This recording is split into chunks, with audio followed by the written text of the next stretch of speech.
અલગ અલગ ગામની 4 મહિલાઓ એક કૂવા પર પાણી ભરી રહી હતી. પાણી ભરતા ભરતા એ ચારેય મહિલાઓ પોતપોતાના છોકરાઓના વખાણ કરી રહી હતી, કારણ કે ચારેયના દીકરા બહાર ગામથી પાછા આવ્યા હતા.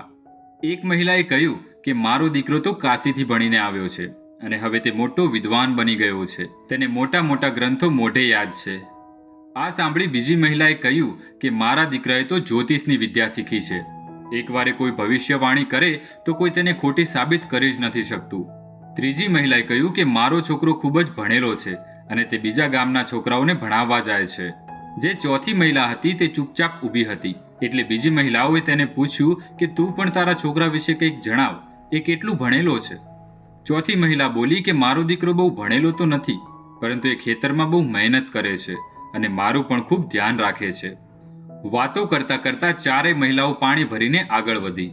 તેવામાં રસ્તા પર પહેલી મહિલાનો છોકરો આવતો દેખાયો. તેણે પોતાની માની સાથે આવેલી મહિલાઓને પ્રણામ કર્યા અને ચાલ્યો ગયો.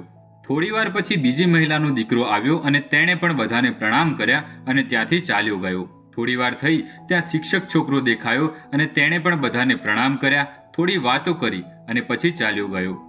ચોથી મહિલાના છોકરાએ જ્યારે તેની માને આવતા જોઈ તો એ દોડતો દોડતો આવ્યો અને પોતાની મા પાસેથી પાણીનો ઘડો લઈ લીધો અને તેણે તેની માને કહ્યું કે તું કીધા વગર કેમ આવી ગઈ?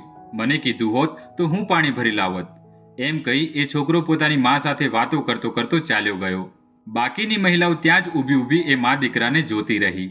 મિત્રો, શીખવાની વાત એ છે કે જીવનમાં શિક્ષા તો જરૂરી છે જ, પણ એનાથી વધુ જરૂરી છે તમારો વ્યવહાર, તમારું બિહેવિયર. આપણાથી મોટાઓની ઇજ્જત આપવી અને તેમની રિસ્પેક્ટ કરવી પણ જરૂરી છે. જણાવી દઈએ કે બિહેવિયર નોલેજ કરતાં હંમેશા ઉપર જ રહે છે, કારણ કે જીવનમાં ઘણી એવી પરિસ્થિતિઓ આવે છે જ્યાં નોલેજ ફેલ થઈ જાય છે, પરંતુ બિહેવિયર બધું જ હેન્ડલ કરી લે છે. કહેવાય છે કે સમય નક્કી કરે છે કે તમે જીવનમાં કોને મળશો અને દિલ નક્કી કરે છે કે તમે કોને ચાહશો, પરંતુ તમારું બિહેવિયર નક્કી કરે છે કે કોણ તમારી સાથે રહેશે.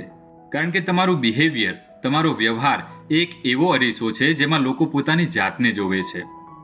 જો તમે આ વાર્તાને બીજા લોકો સુધી પહોંચાડવા માંગો છો તો વિડીયોને લાઈક કરો, જેથી યુટ્યુબ આ વિડીયોને બીજા લોકો સુધી પહોંચાડે. અને વાર્તા પસંદ આવી હોય તો ચેનલને સબસ્ક્રાઇબ કરો. મળીએ ફરી એક નવી વાર્તા સાથે. ત્યાં સુધી મસ્ત રહો, સ્વસ્થ રહો અને જીવનમાં આગળ વધતા રહો.